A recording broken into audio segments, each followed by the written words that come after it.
Andrew Spira all the way. What is it? Vanuatu? Is that I'm right? in Vanuatu in the South Pacific.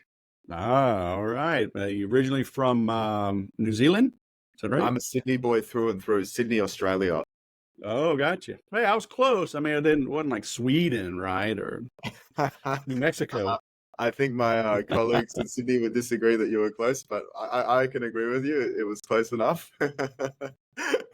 Hey, Yeah. I'm an ugly American, man. Like we don't even know like what's north of us. I think it's Mexico or I don't know, Colombia. I don't know. We get it all That's mixed up, man. Russia, isn't Well, it? Yeah. well, Yeah. good morning to you. Welcome to the Sales Podcast, man. How the heck are you? I'm well, mate. Very busy at the moment. I've had a very big week, but happy to be here. So, are you on vacation or are you just working remotely? No, I do a lot of work in Vanuatu.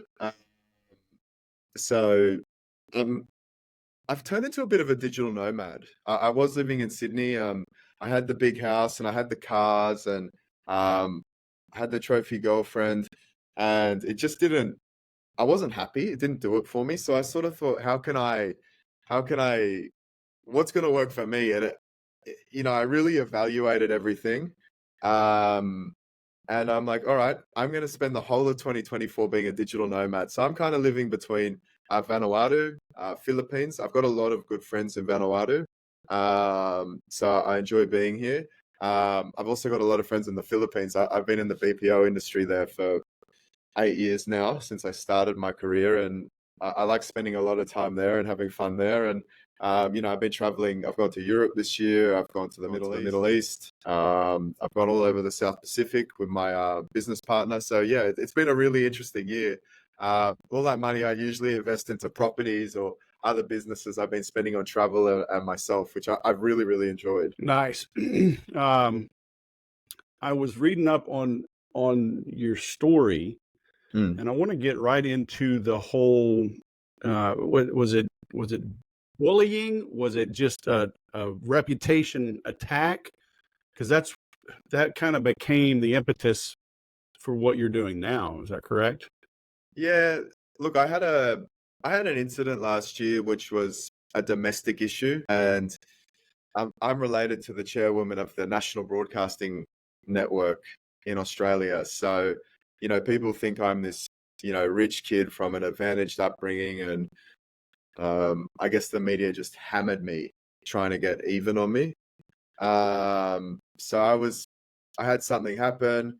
Um, it was a small domestic issue to do with my personal life, and the media, as they seem to do these days, that they don't do their research and they completely blew it out of proportion. So I was kind of cancelled everywhere fairly quickly, and that was extremely difficult to deal with. So, were you already in real estate and doing other things? Did it affect just everything you were doing? Mate, it affected everything I was doing. So when I was 17, I got a job at a private lender. I've been in the merchant cash advance space my whole career. I've only ever done one thing. I only ever understand one thing, but I feel like I've mastered it. I'm very good at it. And it, I started my own business when I was 18. I was really good at digital marketing, particularly around social media, Facebook, Instagram. I rode the fintech wave during the COVID period. I went from being a kid that had a disadvantaged upbringing to making $15 million profit during those two COVID years. So I had a lot of success overnight. But, I was 20, 21, 22, 23 when this happened. And I think that all went straight up to the top of my head, and I had a big house, $10 million house in the best area of Sydney, arguably one of the best areas in the world. And I kind of guess I blew it all. I went and I spent all the money, and yeah, I sort of had to restart again at the age of 24, which I managed to do, and I've learned a lot of lessons. So my third child is 24. She's about to have her second baby this week. So what does that mean to start over at 24? I mean, I was in the Air Force. I some would argue I didn't even start till 27 when I left the Air Force. Mm. So what is starting over for 24-year-old me? Oh, it's extremely difficult. I had this incident happen. I thought everything would return back to normal, but with all the media scrutiny I got, I had the loss of social status, and this loss of social status is worse than any punishment. I guess a court can sort of give you for that type of incident that happened. And all of a sudden, people didn't answer my phone calls. People didn't want to deal with me. Banks didn't want to deal with me, and my life turned upside down.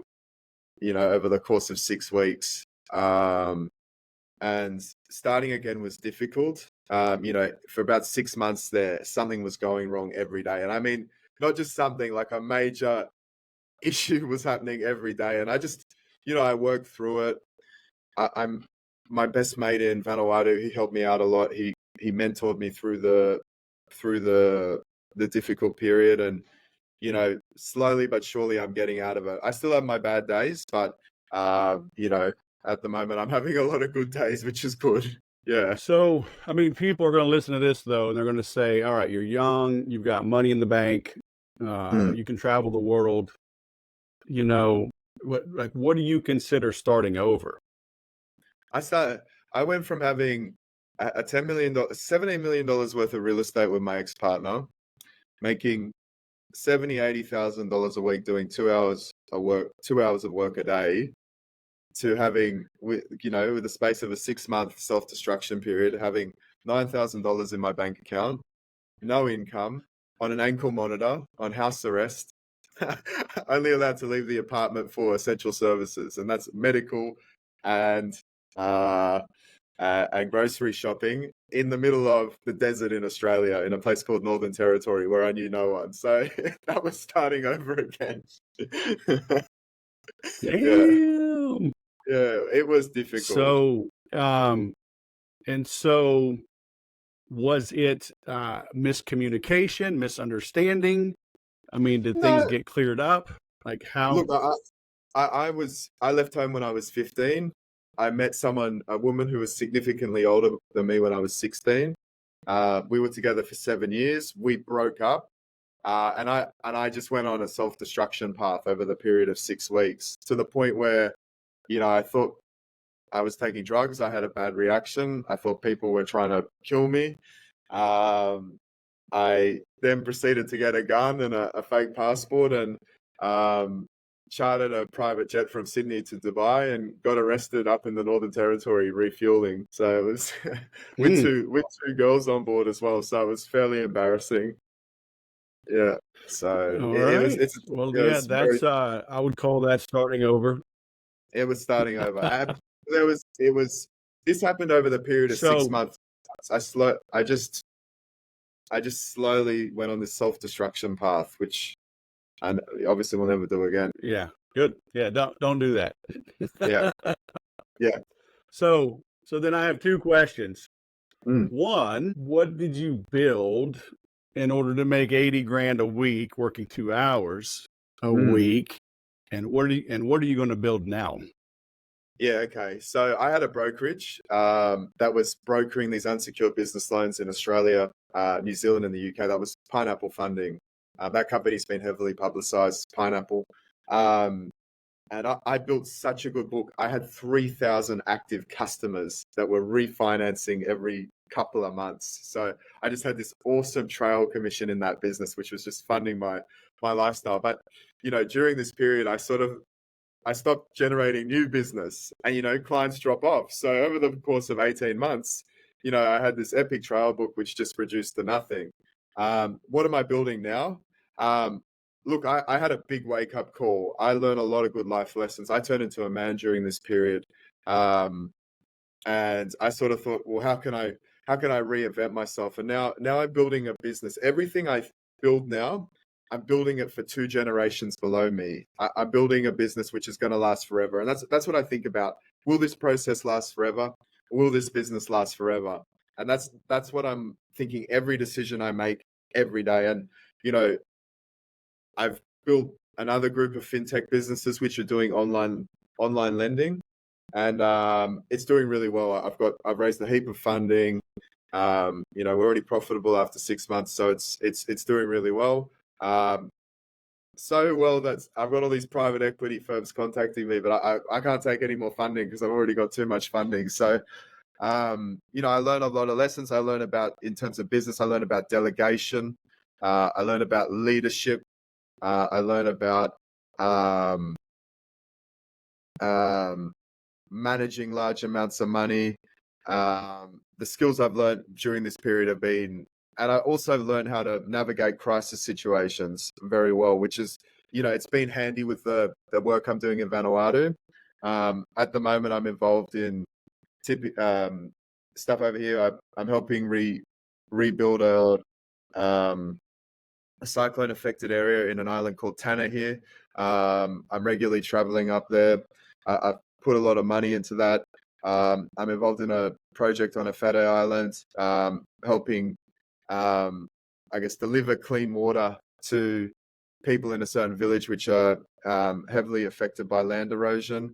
And I've also started I guess, a bit of a mentoring program for kids that have had similar, or young men that have had, and young men and women that have had disadvantaged upbringings like me, and helping them navigate through basic life lessons. Because, you know, during this period, what I learned was people are in these situations and they get stuck in this cycle of crime or addiction or poor relationships because they don't know the basics. You know, institutions don't teach people the basics, and that's a big thing. You know, applying for a job, even getting a $25 an hour laboring job just seems out of reach for most people. You know, applying for a rental, having a healthy relationship with a woman.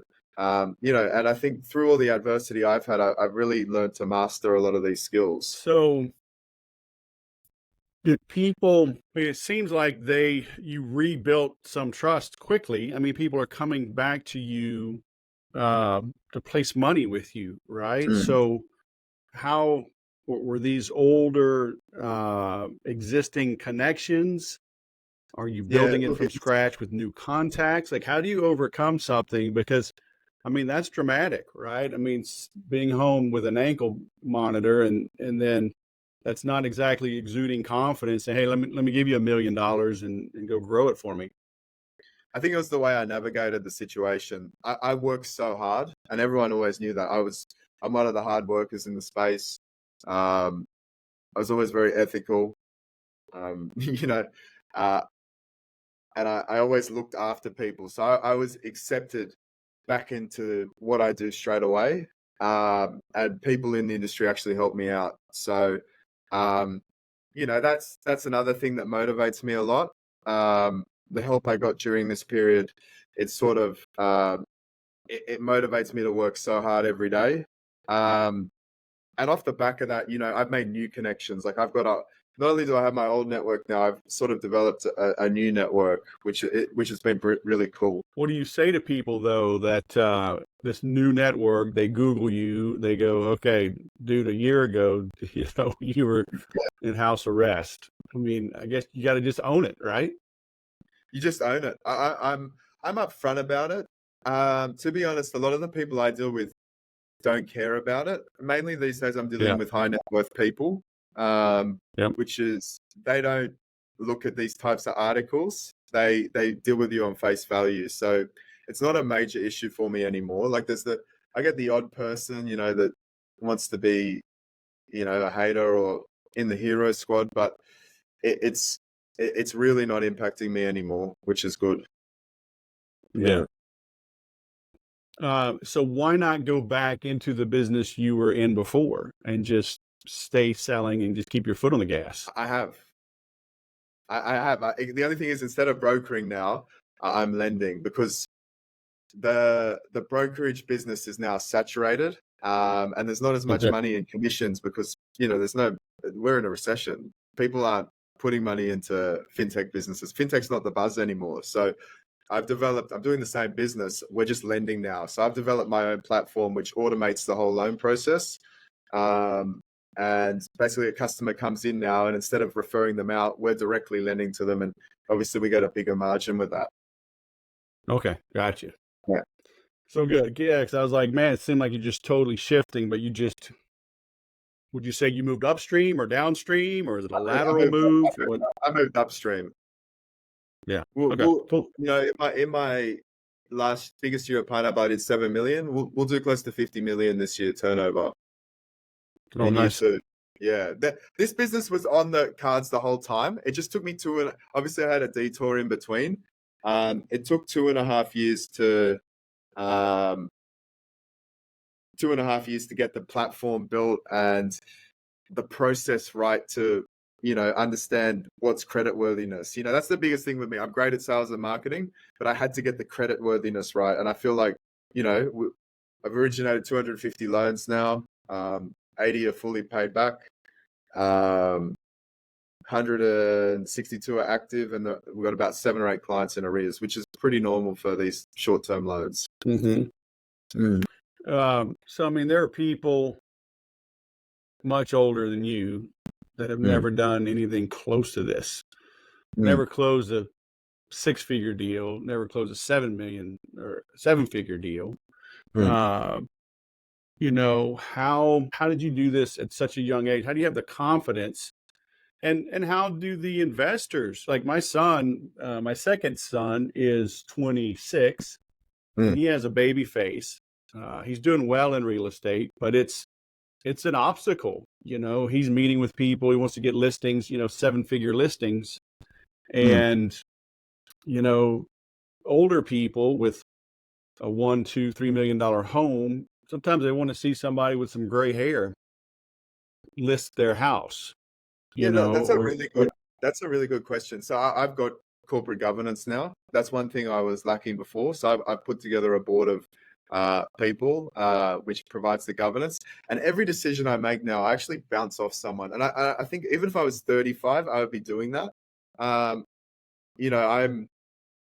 I'm enormously careful with big decisions now. Running a business, I feel like I'm good at. I've mastered, particularly in this space.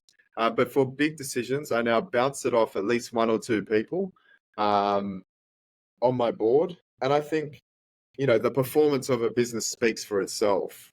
The performance and the fact that I'm always available. This isn't pretty. Sometimes I'm getting up at 4 in the morning and finishing at midnight. Last night I had I'm a bit tired today. I woke up at 5. I had my first call at 7 with my business partner in Vanuatu, and we had an issue with a client last night, and we had to sort it out, and that didn't finish till midnight. So it's the hours, the availability, and when you're always available, particularly with high net worths, they trust you more. If someone messages me, other than these few hours I'm in Zooms in the morning, I respond within a couple of minutes always. So, well, so the governance I appreciate, but yeah, still, I'm 54 years old, if I physically look at you, I'm like, you're literally younger than my kids. yeah. Why do I hand over a chunk of my portfolio and trust you with this? How do you overcome that? It's not even a question. The people I'm dealing with don't even think about that, mate. I just go in there, I pitch, I show them how it's going to work, I tell them what I'm going to do, and it happens. Nice. Doesn't even get that far. So, Right? okay, so let's go back a little bit then. How are Yeah, these deals coming about? Are they finding you? Are you doing outreach? Are they seeing ads? Like, how do these opportunities get teed up? that's a great question. So, as I said earlier, I'm an expert in Facebook and Instagram marketing. So, 50% of our business is direct. The other 50% is coming through brokers and distribution partners and aggregators. So we've got digital marketing businesses like I used to be sending us leads, and we're paying them a cost per lead. We got mortgage brokers sending us deals. We're paying them a commission, generally between 5 and 7%. And I've also got a couple of aggregators on board now, which are just pumping us full of deals. So there's 3 channels. Once we've got a little bit more runs on the board, I'll start running Google ads. They're fairly expensive. and also using LinkedIn outreach as well. They're kind of the five major channels. I used to do a lot on actually, funny enough, you asked, is TikTok, but that's just turned into rubbish. You know, the leads out of that are terrible. Gotcha. Mm. And are these, so you're getting mortgage brokers. So is this like single family residence? Is this commercial And lending? Is it everything? unsecured business loans. I only do unsecured business loans. Small Oh, ticket, okay. 2 to 1 hour approval time. Yeah, very all automated. So those things are real, huh? I get those solicitations all the time. You could Yeah. qualify for $250,000 unsecured credit. I'm like, okay, send it to me. I'm gonna go meet Andrew in the South Pacific. So can I do that? Yeah. Well, we're not lending in the US yet, but soon, eventually. No, I won't use you because I won't pay it back. I'm gonna get one of these other cold callers and then I'm gonna come see you and hang out. Yeah. Okay. I mean, I get these all the time. I get calls. I get check spam. Junk mail comes in. You qualify. Call this number. And I'm like, oh, good grief! I don't need an unsecured line of credit or whatever. I actually I got trained in New York, and I saw the merchant cash industry there. It's completely different. It's not like that in Australia and New Zealand. It's a lot more relaxed and sort of massaging people through the process. Yeah, I got trained in New York, which is how I learned this business. And Oh wow, oh my God, it's so cutthroat over there. Like I know what you're dealing with. Yeah, the American yeah, market's crazy. it is crazy. So who comes to you then? Who This is just a small business owner that needs some money to hire some people or buy some new trucks or build a new warehouse, or like Mate, what's their typical scenario? it's people that need cash fast. I'd say the most common um, reason we're lending to a customer is for wages. Number one. Number two would be stock. If they've got a stock opportunity that day and they need to pounce on it, then generally it's just general working capital. People um, they don't have time to apply for a bank. The average turnaround time for a bank in Australia and New Zealand is 3 months for a SME loan. So they just need some cash flow to get them through whatever cycle they're going through quickly. What do you mean stock? An example of that would be 2 weeks ago, we had a customer who had a business that was importing furniture, but he specialized in outdoor table settings, and he had an opportunity in China to pick up a heap of stuff that was at some sort of Oh, discount, like yeah, 30%. yeah. But he had to Inventory or raw inventory. material. Like, yeah, he got a deal, so he's like, you got to get it now. Yeah, he had to get it now. So he had like an hour. He applied at 4:30. We stayed back late to fund him. He went through the application process. He had some issues getting like a P&L to us, so we waited back and yeah, we got him funded and he paid it that night. So yeah.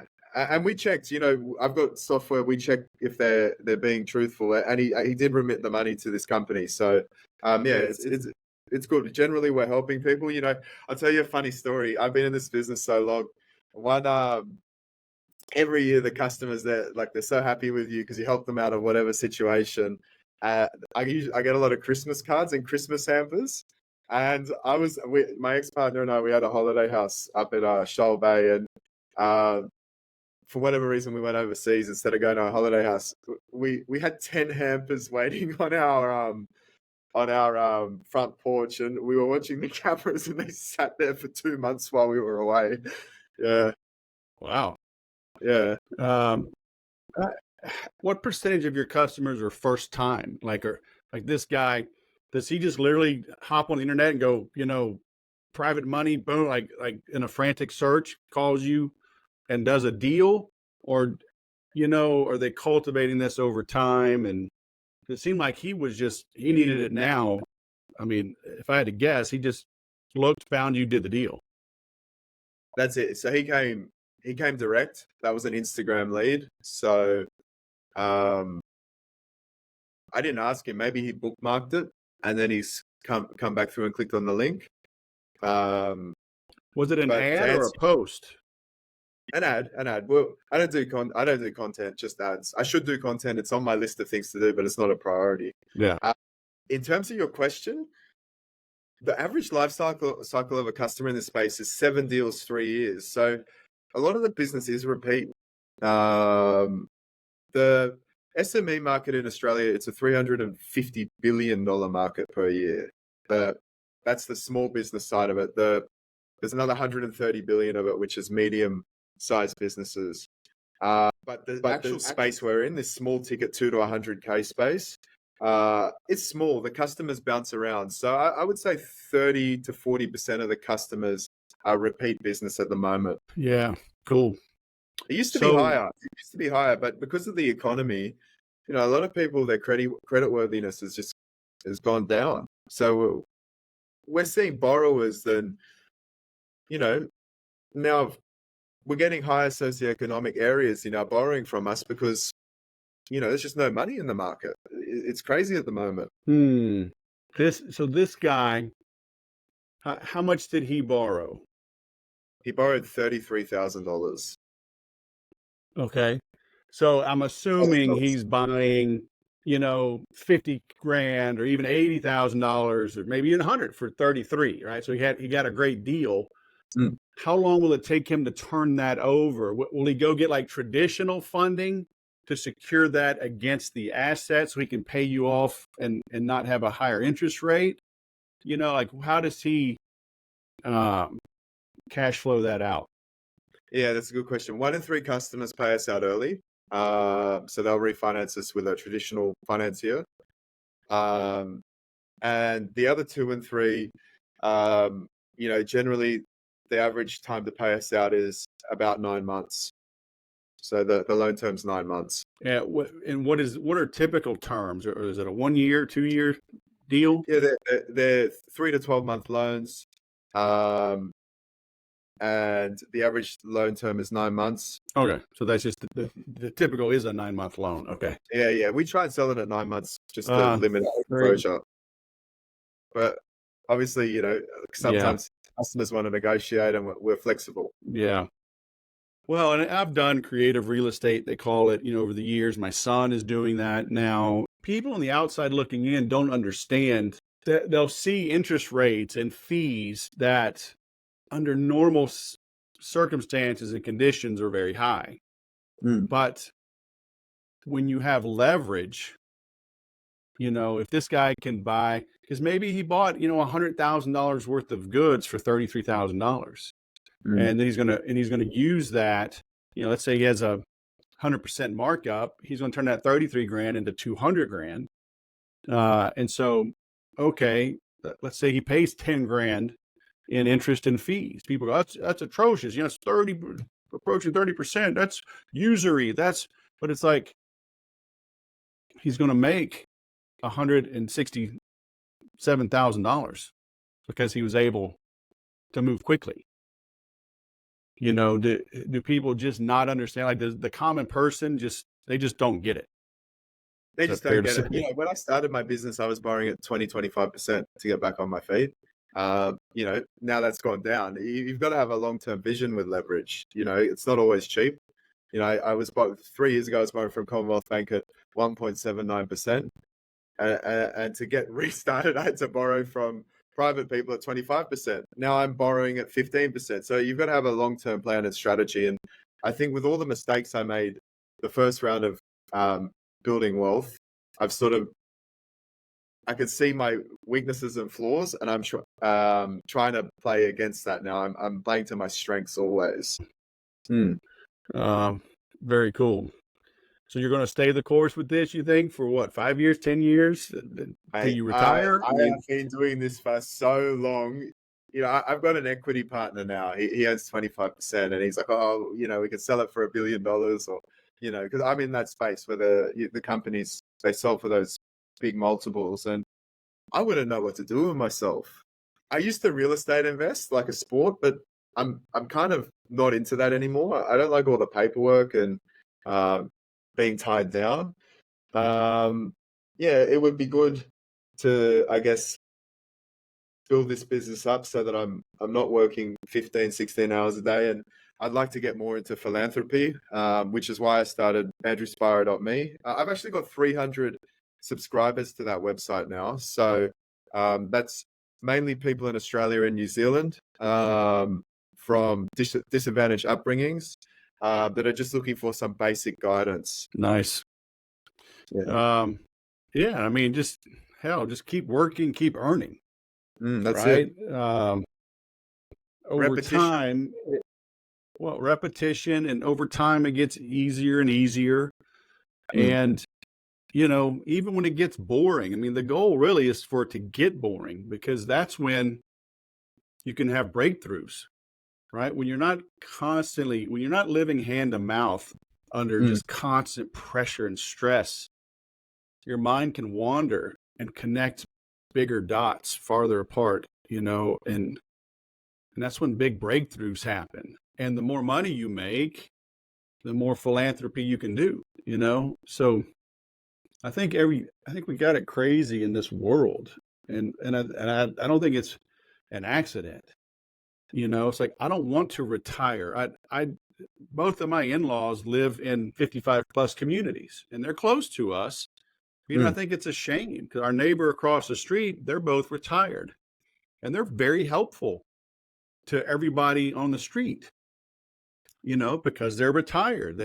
They'll watch the dog, or our kids will play with their grandkids. He's helped us with some mechanical things. They can pass the wisdom down, but instead they go live in these retirement homes and play bingo and hang out with each other. I'm like, I don't think we're supposed to be that way.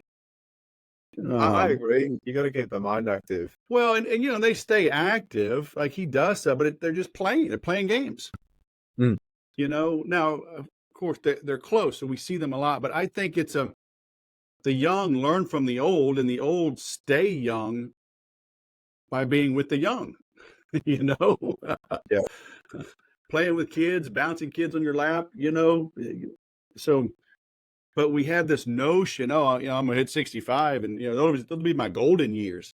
Like, I don't know. We've taken care of some elderly, and those don't seem like golden years. Yeah. um, they've got issues, right? It's like, hell, you're in your golden years. Mm. Got the world at your feet. You got money. You got a vision. It's like, go hard, and build that. So, you know, kudos to you, man. Thank you. Yeah. It's repetition and prayer is what I like to say. Repetition and prayer. And you're right, breakthroughs happen. It's organic. You can't force breakthroughs; they just happen.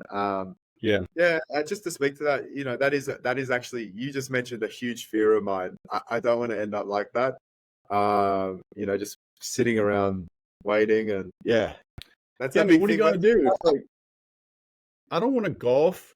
I don't want to golf 6 days a week. I mean, I don't know. It's like, you're just going to pull yourself out of society and contributing. And look, there's something to having some downtime and having a hobby and enjoying the fruits of your labor, right? So I'm not saying work 16 hours a day till you Yeah. die at your desk at 80, Yeah. but I'm also saying, don't check out of the world, Mm. and I'm going to go sit on the beach and, golf in the morning and, massage in the afternoon. Like, a lot of people need a lot of help. Yeah. Yeah. Most people struggle. Like, they talk about white privilege and everything. It's like, if you're in a first world country, it's like you have privilege. If you have running water and electricity, you're privileged. Mm. It's like, people don't know history. They don't even know current events. Yeah. That's it. So, you know, we have huge privilege, and so I appreciate what you're trying to do with the philanthropy. And I mean, I just say, go hard, man. Build up what you got. Build it huge, and you can do a lot of good with that. See what happens. The journey's cool too. Sure. I only had an online business before. Now I'm out in the open, and I'm not missing out on any opportunities. That was my big thing before. I would miss opportunities. Everywhere I get invited, I now go. Everything that's suggested to me, I now try. I'm a lot more open-minded. And I think you kind of just touched on this. A big thing is, now that I've kind of rebuilt my wealth, a big thing's health. I really want to stay healthy, and all the people I'm dealing with are health obsessed, because they're generally wealthy, and, when you're wealthy, it's fun and they want to live forever. So, yeah, I'm really health conscious, and yeah, hopefully I never end up, in a situation where I'm stagnant and all that type of thing, like what we just touched on. I want to keep moving and having fun. Yeah, they say, in your early life, you spend your health chasing wealth. Mm, And then when you have the wealth, you spend the wealth to regain your health that you lost. yeah, And it's like, that's backwards, dude. that's the say. Yeah.